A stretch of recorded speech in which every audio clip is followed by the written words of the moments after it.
Quiero que el tipo que dijo esto me cite con fuentes primarias. ¿Cuándo los austrias expulsaron a los jesuitas? Si para hablar son tan sueltos, quiero pruebas de lo que dicen. Sé que en la República de Venecia fueron expulsados, pero jamás supe que los jesuitas y los austrias tuvieran algún conflicto.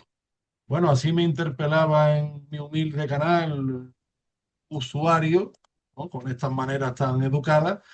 Y gracias a esto, entre otras cosas, al pana Emilio Acosta de Venezuela Provincial se le ocurrió la muy buena idea de que tratáramos el tema de la expulsión de los austrias y los jesuitas. Porque, en fin, lo que ocurre, pana, es que cuando hablamos de la expulsión jesuita, automáticamente tenemos la película La Misión y la banda sonora de Ennio Morricone, ¿no?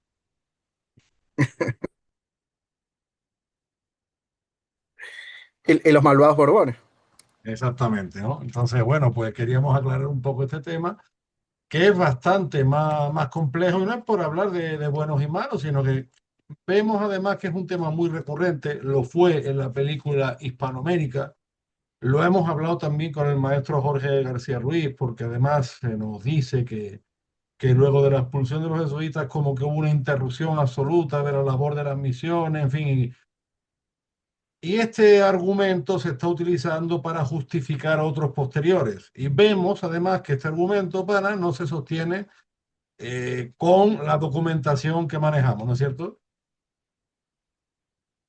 Sí, bueno, antes que nada, Antonio, quiero darte las gracias por la invitación a tu canal de YouTube, Antonio Moreno Ruiz, una vez más. Y sí, vamos a estar hablando de la supresión de la Orden de los Jesuitas en 1773, que se dio tanto en el Vaticano como en Austria, ¿no? Y que marcó, hay que decirlo, un antes y después en la historia de la Compañía de Jesús. La bula Dominus ad Redemptor de Clemente XIV suprimió la orden y Austria tuvo un rol clave, hay que decirlo así, porque como tú bien has dicho, o sea, los Borbones españoles suelen llevarse la culpa de su expulsión y la posición fue un fenómeno europeo involucrando pues a la rama austríaca de lo que fue la anterior dinastía española, o sea, los Habsburgo, ¿no? También al Vaticano y hasta Portugal, que fueron los primeros que expulsaron a los jesuitas allá en 1759. No los Borbones ni de Francia ni de España, fueron los de Portugal. Y bueno, vamos a estar hablando de esto y mucho más el día de hoy, ¿no? Y no es que además se olvida, siempre se olvida eso. Ciertos ensayistas, que no historiadores, pues han intentado hacer como una contraposición entre los Austrias y los Borbones, que eran dos mundos, dos formas totalmente distintas, en fin, las casas reales del antiguo régimen podrían tener sus distinciones, pero en el siglo XVIII vemos que las políticas suelen ser más o menos similares, adecuando los contextos, ¿no? Y los austrias no fueron muy diferentes. Los austrias también gobernaron con las formas del despotismo ilustrado y también tuvieron el iluminismo, ideas revolucionarias y una serie de factores, pues que por desgracia, y digo por desgracia porque a mí particularmente la Revolución Francesa me parece una desgracia y todo lo que desencadena, ¿no? Pero tú dices una cosa que es bien interesante. O sea, estamos hablando de que la expulsión de los jesuitas, pues el Papa Clemente XIV firma el documento, ¿no es cierto? La bula es el Dominus Ad Redemptor, ante el cual pues se elimina a los jesuitas de la estructura de las iglesias y se les despoja sus bienes. Ojo, no fue Carlos III, no fue el Marqués de Pombal, es que el Vaticano juega un rol importante. Y siempre se ha dicho que es paradójico porque si algo caracterizaba a los jesuitas era su voto de obediencia papal. Y fue un papa el que, permítanme la expresión coloquial, les apretó bien las tuercas, porque siempre se habla, lo que tú dices, de los Borbones, de Francia, de España, de Portugal. Y no solo se olvida el papel que pudo jugar Austria, sino que también se olvida el papel del mismo Vaticano, que es lo que más llama la atención. Sí, y también de las otras órdenes religiosas que apoyaron totalmente la decisión hecha por el Papa, ¿eh? Eso también no podemos olvidar de eso. Que inclusive cuando el Papa manda a suprimir a la Compañía de Jesús, muchos decían que Austria se iba a oponer a esta medida, ¿no? Porque, qué decir, hasta los confesores de los reyes en Austria eran jesuitas y tenían mucha influencia en la casa de Habsburgo. Pero Carlos III le escribe una carta a María Teresa para saber cuál es su disposición ante esta medida y esta carta pues va a tener una respuesta muy positiva. Que hay que decirlo, María Teresa estuvo muy influida por consejeros ilustrados como Kaunitz, que apoyó la supresión, pero eso sí, con condiciones, Antonio. Sí. Y hay una carta muy interesante que, porque aquí nos estaban pidiendo fuentes primarias, y vamos a hablar con fuentes primarias, y vamos a compartir una carta que es totalmente, eh, digámoslo, clara, ¿no? En este asunto. Ujú. No sé si se ve en pantalla lo que estoy publicando. ¿Se ve? Ahora sí, ahora sí. Perfecto. Bueno, es de un historiador, el coordinador Enrique Jiménez López, en su página El tiempo de los modernos en el siglo XVIII, y él publica una carta de María Teresa de Austria a Carlos III sobre la extinción de los jesuitas en 1773. Y él dice, si bien la emperatriz austríaca daba su conformidad a la extinción de la compañía, expresó el reparo de que Austria no estaba dispuesta a conceder al Papa el derecho a disponer de los bienes y del personal de la compañía en los territorios imperiales, una cláusula del breve que no admitirá jamás, en su opinión, las temporalidades de los jesuitas en el imperio. Después de la extinguida compañía debían pasar íntegramente a Austria. No había sucedido las temporalidades de la compañía en Portugal, Francia, España y Nápoles tras las respectivas expulsiones. Carlos III entendía y apoyaba la postura de María Teresa y de inmediato cursó instrucciones a Moñino, o sea, al conde de Florida Blanca, para que instara al Papa la rectificación de tales cláusulas en el sentido apuntado por la emperatriz, ya que el Papa le había dicho a la emperatriz que tenían que suprimir eh, a la Compañía de Jesús. Aquí está la carta, la fuente es el Ministerio de Educación, Cultura y Deporte, en la carpeta de la Santa Sede, legajo 222. Estamos hablando con fuentes primarias, aquí no nos estamos inventando nada. Pueden observar la carta aquí en imagen. Como digo, está disponible en esta página web del coordinador Enrique Jiménez López, El tiempo de los modernos del siglo XVIII, ¿no? Pero bueno, vamos a leer la carta brevemente, rápidamente, Antonio. Dice, Monsieur, mi hermano y primo, he recibido por medio de Merci la carta de Vuestra Majestad del 5 de marzo. Esta respuesta vuelve por el mismo canal. Vuestra Majestad me recuerda que en 1770 hemos declarado al emperador y yo, sus ministros Fuentes y al de Francia en cuanto a los jesuitas, no habiendo ocurrido después nada que pueda haber mudado nuestros modos de pensar de aquel tiempo. No pondremos obstáculo alguno a su supresión, una vez que el Santo Padre justa la haya conveniente y útil para la unión de nuestra santa religión. Su santidad no podía haber escogido mejor medio para comunicarnos estas intenciones que el de vuestra majestad, siendo conocida la estimación y adhesión que tengo a vuestra persona, llenándome de gozo al que pueda complacerle en una cosa que tan íntimamente le interesa, sin querer detenerle en el asunto. Debo, sin embargo, confiarle que yo no podría conceder al Papa el derecho de disponer de los bienes y asignación personal de la compañía. Nosotros jamás admitiremos esta cláusula y creemos tener el derecho de pedir al Papa nos trate como en esta parte se le ha hecho en España y, y Francia, y que mude uniformemente este pasaje de la bula, contando que serán prohibidos todos los individuos que quedasen Proveídos, según las proveídos. intenciones del Papa. Sí, Sino que decía proveídos. sí, proveídos, ajá, del Papa, de iglesias de la compañía. Pero para no detener la publicación de la bula, si el Papa no tiene por conveniente mudarla según nuestros deseos, tendremos el disgusto de no poder admitir disposiciones algunas contenidas en este punto en el proyecto de la bula o cuando sea publicada. Bueno, aquí explica un poco más o menos ya las ideas que tiene en este sentido, pues María Teresa, ¿no? Y hay que decirlo, que después España se va a poner de interlocutor con el Papa y María Teresa y se pondrá en cabeza, pues, el conde de Florida Blanca, ¿no? Y según la obra, Antonio, Exilios de los éxodos políticos en la historia de España, Florida Blanca, pues, anunció en 1772 la disposición para la supresión, ¿no? Y bueno, el edicto quedó listo en febrero de 1773 y se retrasó por la necesidad de copias y la incertidumbre que hay sobre Austria, como hemos citado esta carta, donde pues también hay que decir que los jesuitas operaban con normalidad. Y bueno, la aprobación de María Teresa, pues en abril fue clave y el 21 de julio, pues el Papa firmó el edicto y en Roma los colegios jesuitas fueron intervenidos, documentos requisados y General Ricci detenido.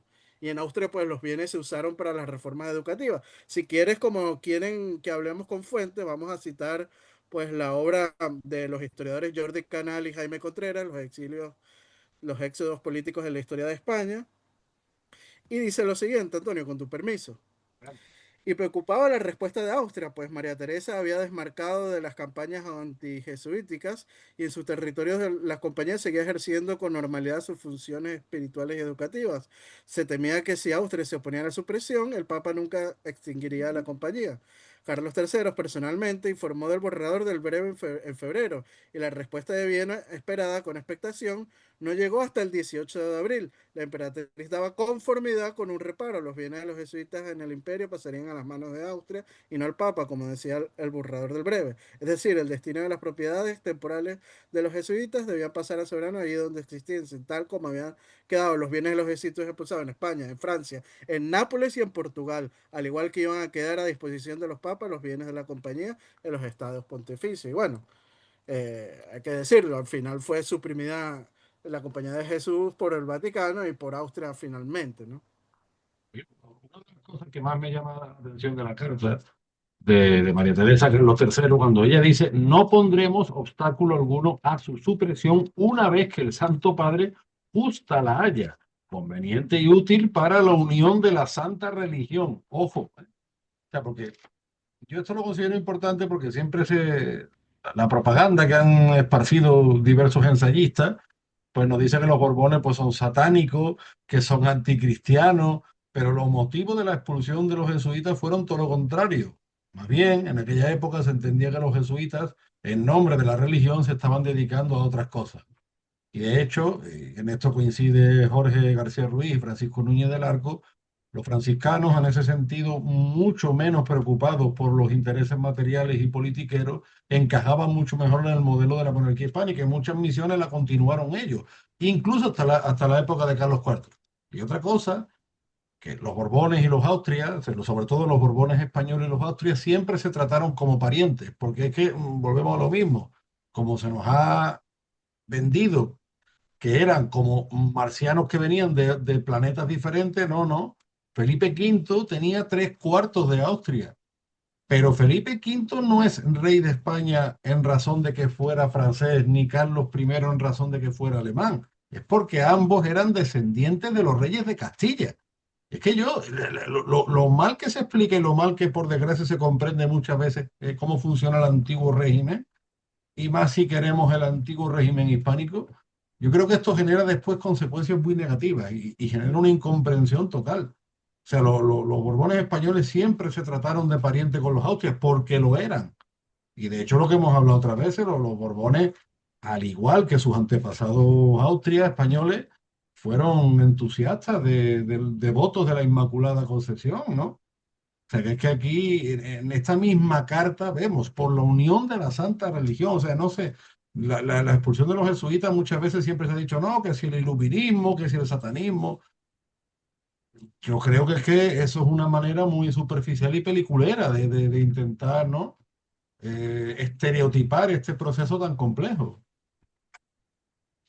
Sí, Sí, totalmente de acuerdo contigo. Culpar solo a los Borbones simplifica la historia. Los Habsburgo y el Vaticano también querían limitar el poder jesuita, quienes, como tú has dicho, se inmiscuían en políticas internas de los países donde estaban. Muchos dicen, no, pero es que cuando el motín de Esquilache nunca se consiguieron pruebas en contra de los jesuitas. Bueno, pero es que Campomanes hizo una investigación y se dictaminó de que los jesuitas estaban inmiscuidos. Muchos dicen que son infundadas la investigación de Campomanes.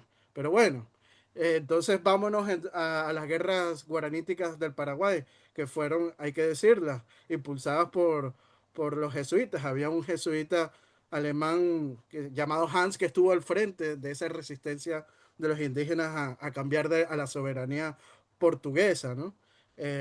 Porque hay que decirlo, se le acababa el chiringuito a los jesuitas, el negocio de los jesuitas. Eh, Porque hay que recordar, Antonio, que los mismos jesuitas militarizan a los indios guaraníes en las misiones del Paraguay para poder enfrentar a los banderantes, porque la corona española tenía prohibido la esclavitud indígena, pero en la corona de Portugal no. Y es por eso que los indígenas se oponían totalmente al cambio de soberanía a Portugal.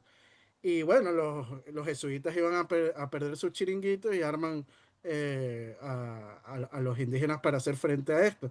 Y muchos pues niegan de que los jesuitas estuvieran detrás y como he dicho, hay casos como el del jesuita Hans, que es alemán, que está ahí detrás de la resistencia de los indígenas a la voluntad de las autoridades.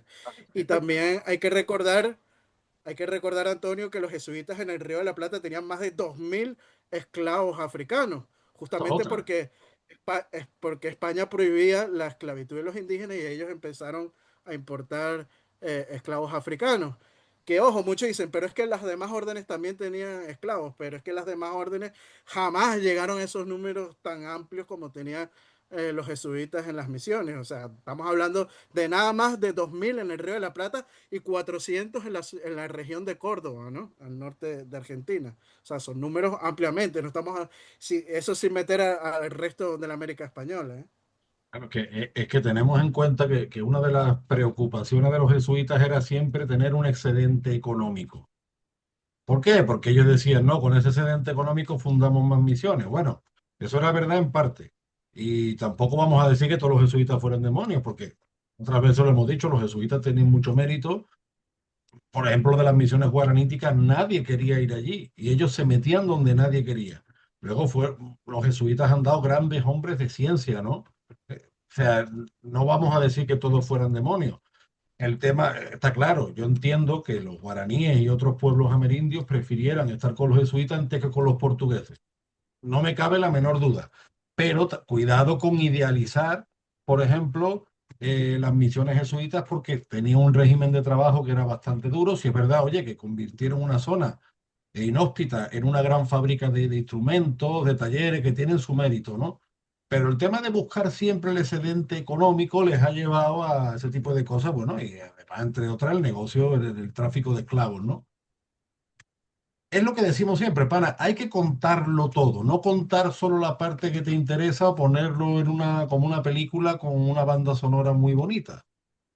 ¿Y por qué digo que hay que contarlo todo? Siempre me acuerdo de la documentación que saca nuestro amigo Francisco Núñez del Arco, el historiador quiteño, que yo le hice además el dossier, un pequeño dossier, ¿no?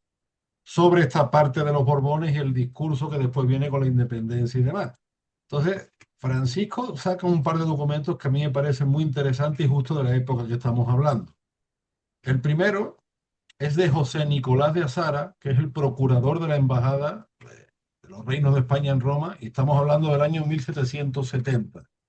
Y él dice que el Papa es inglés de corazón, imagínate. Por más que los franceses se hayan persuadido a que conseguirán el ajuste con Inglaterra, yo no me lo he podido persuadir, no por razón alguna, sino por aquello que llaman corazonada y por conocer un poco la insolencia de esos isleños.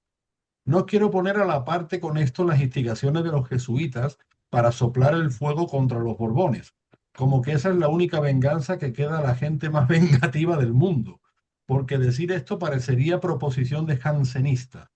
Lo que no obstante es verdad irrefragable es el odio que un pedante llamaría vainiano con que dichos jesuitas viven contra todo lo borbónico y que solo tienen igual en esto a la venerable corte de Roma, desde el Papa, Clemente XIV, inclusive hasta los monaguillos de San Pedro. Se les conoce la alegría por los semblantes, porque creen que en una campaña se nos han de tragar los ingleses. Desde que Roma es Roma no se ha visto aquí la multitud de isleños que hay este año. He dicho usted arriba que el Papa es inglés de corazón. Digo en conclusión que toda esta brigada es tan inglesa y más que lo restante del lugar y que se dice a la boca llena que el Papa piensa como ellos. Mm, Verá, yo entiendo que habrá gente que le parezcan graves las palabras de Azara, pero era el contexto que le estaba viviendo, incluso hablando del mismo Papa y del contexto de la expulsión de los jesuitas. Entonces, ¿cómo por un lado, supuestamente los Borbones expulsan a los jesuitas por satánicos, anticristianos, y por otro lado se estaba recibiendo en la misma Roma a los ingleses, que tenían de todo menos de católicos, ¿no? Pues bueno, todavía los Estuardo, que hay algunos de la dinastía Estuardo que está ahí enterrado, pues no, por supuesto que se entiende. Pero a recibir así a la corte inglesa, además que era una corte que todavía estaba persiguiendo abiertamente a los católicos, entonces, ¿por qué tenemos esa vara de medir? ¿No? Todo lo centralizamos en los Borbones, pero nos olvidamos de otros detalles, porque claro, lo que pasa es que esto, pana, yo lo que me temo es que esto desmonta el relato. Y si hacemos hincapié en el papel de la Casa de Austria en esta época, también se desmonta mucho el relato rosa austriaco, ¿no? Sí, totalmente de acuerdo con lo que dices. Inclusive la orden jesuita fue restituida en 1814, nada más y nada menos en España, restituida por el Borbón más odiado, que fue Fernando Fernando VII, VII, curiosamente. que además, pana, O yo siempre sea, digo que Fernando VII tenía una cámara que era una especie de criollocracia, porque estaba rodeado de criollos en su gobierno.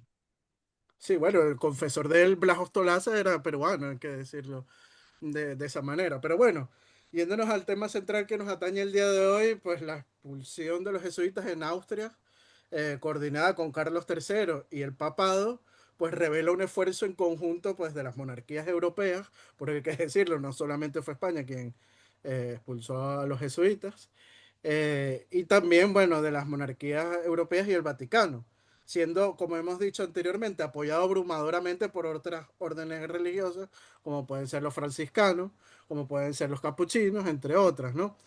Y algo muy curioso, ¿no? Ayer yo publiqué un artículo en Venezuela Provincial hablando de este tema, ¿no? De los austrias y los jesuitas expulsos. Y alguien empezó a citar a un sacerdote español que es muy defensor de los jesuitas, ¿no? Es muy famoso en redes sociales y en YouTube. No voy a decir el nombre, pero bueno, mucha gente sabrá quién es, ¿no? Y muchos dicen, no, que este padre dice lo contrario y tal. Y entonces, claro. Él dice que no es un padre jesuita y que no tiene intereses en defender a la compañía de Jesús, pero les recuerdo que este padre sacó sus estudios de historia en la Universidad CEU San Pablo, que recordemos, Antonio, tiene una vinculación histórica con la compañía de Jesús. No es estrictamente una universidad jesuita en el sentido tradicional, pero fue creada por la Asociación Católica de Propagandistas, la ACDP, en 1933. Y la ACDP, Antonio, fue fundada por el jesuita Ángel Herrera Oría. Y los jesuitas, hay que decirlo, tienen muchísima influencia pues en la Universidad CEU San Pablo de Madrid, ¿no? Y eso es Bueno, algo te que digo, es muy evidente. serán una minoría de los jesuitas, porque los jesuitas de hace muchos años están más con la teología de la liberación, formando guerrilleros y están más por ese lado, ¿no? Pero, pero sí, a ver, finalmente, vamos a ver una cosa. Está claro que la expulsión de los jesuitas fue traumática. Yo siempre digo, probablemente aquello se tuvo que hacer de otra manera.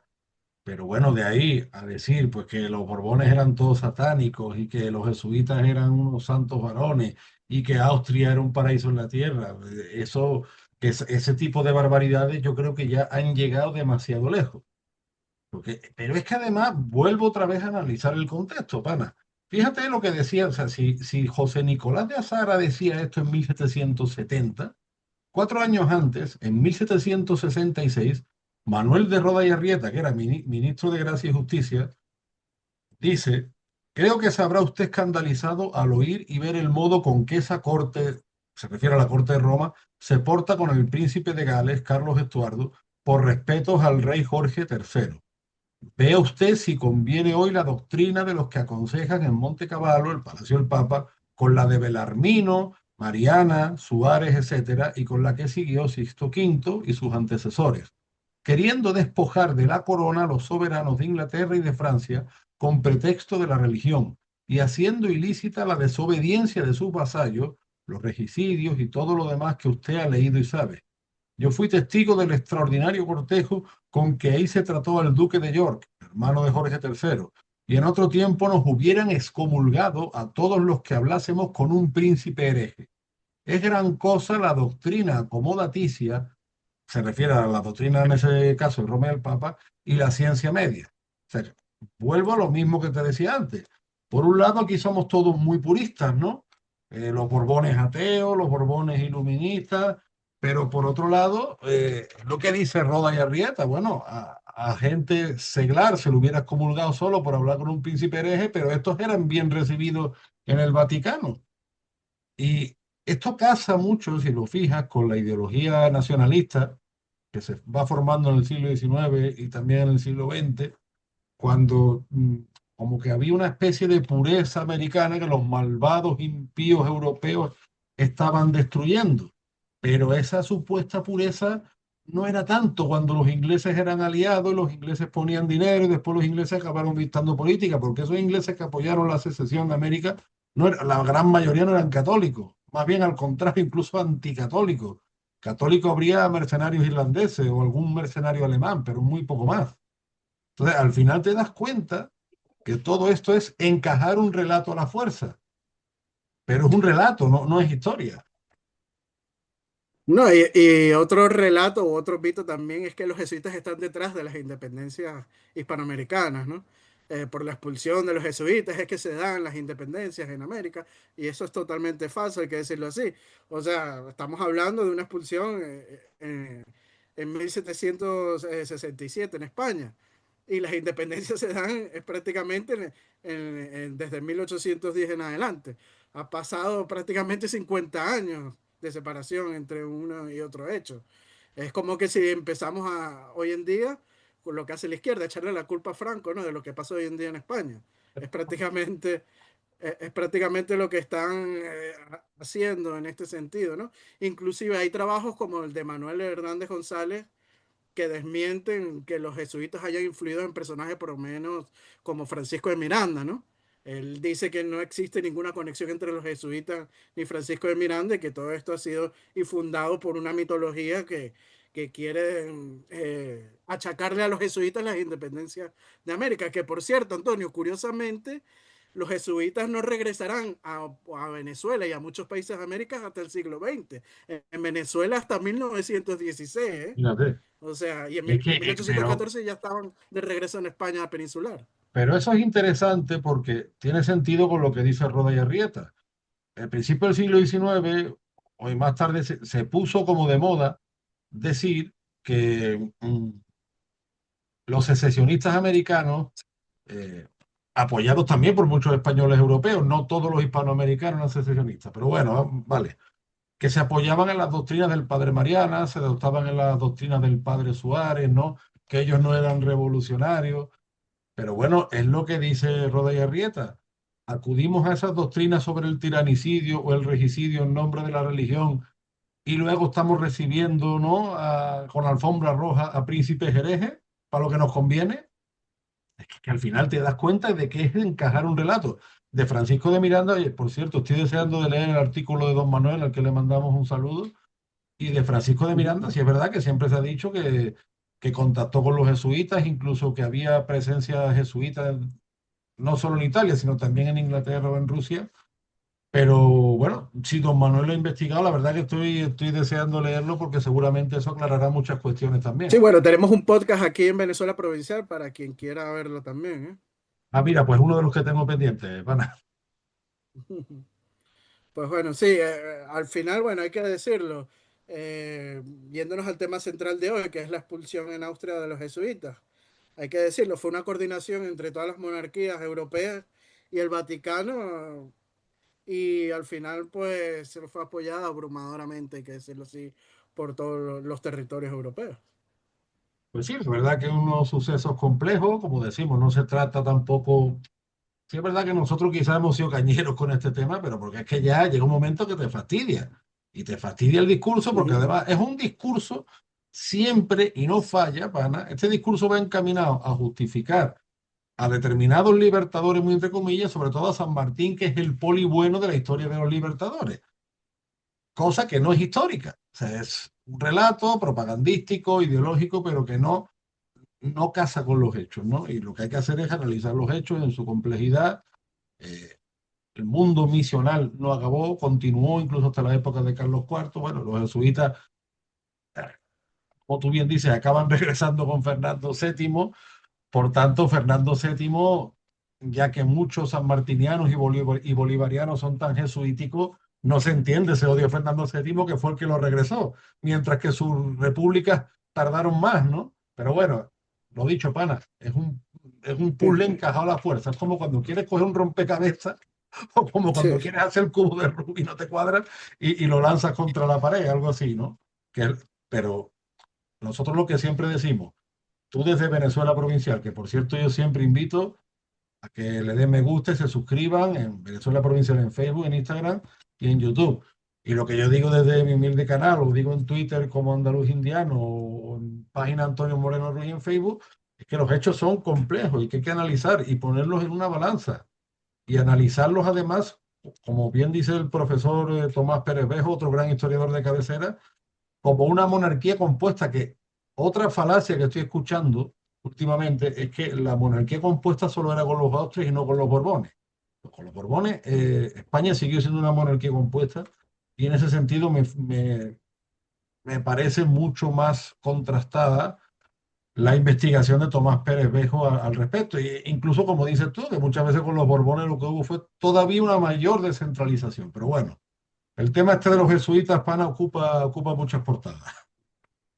y bueno, como hemos dicho, tampoco vamos a negar aspectos positivos a los jesuitas. En Venezuela está la obra del padre Joseph Claro. Gumilla y de otros jesuitas, ¿no? Como el padre Gili, que es italiano, que era jesuita. Hicieron una gran obra, ¿no? Pero también hay que ver el otro lado oscuro, ¿no? No vamos a caer en una leyenda rosa, ¿no? La historia es de grises y hay que verlo de esa manera. Pero bueno, ya estamos llegando al final de este podcast, Antonio, y también les recuerdo a los seguidores de Venezuela Provincial seguirte en tus redes sociales. Están en Twitter como un andaluz indiano, en Facebook. No se dejen de suscribir en su canal de YouTube también. En Instagram también estás presente y pueden ver las publicaciones de Antonio por ahí. Y No dejen de ahora, darle, ahora estoy no dejen tocando de Twitter. darle Sí, no dejen de darle me gusta y compartir este vídeo para que así lleguemos a más público. Si quieren ser mecenas o patrocinantes de nuestro proyecto de divulgación histórico, pues pueden hacerlo a través del Patreon de Venezuela Provincial y de Antonio Moreno Ruiz. Con tan solo €1, pues ya nos está ayudando mucho en esta labor de divulgación histórica. Aprovechamos, Antonio, para enviarle un fuerte saludo y abrazo a nuestros mecenas y patrocinantes, como lo son Gabriel Arrieta, Juan Cristóbal García, Lomel Izam, Miguel Curbero y los miembros de nuestro canal de YouTube África del Valle, Antonio Miraquian y Hispanidad Unida, ¿no? Que es otro miembro de nuestro canal de YouTube, que es otra forma de Oye, y un hacer... saludo, y un saludo para el amigo Zacarías también de Hispanidad Translations, que está haciendo un trabajazo, ¿eh? Se está marcando un trabajazo, subtitulando entre el español y el inglés y está dando una difusión. Yo lo sigo mucho y un saludo a todos los amigos hispanistas que están haciendo una gran labor, pero sí entendemos que hay que ir puliendo algunas cosas, pero bueno, para eso estamos en lo que podamos. Así las cosas, pana, bueno, vamos terminando y pronto volvemos a la carga, siempre. Y lo que, lo que Si no, a llorar con las momias camino de Guanajuato. así es, bloqueados y a llorar con las momias de Guanajuato. Esperemos que haber dado una respuesta satisfactoria al individuo que me puso esto en mi canal, ¿no? Así las cosas, bueno, te mando para un fuerte abrazo desde el puerto y puerta de las Indias y que todo vaya bien, como siempre. Y yo otros de la Villa Corte de Madrid. Hasta la próxima. Chao. Adiós.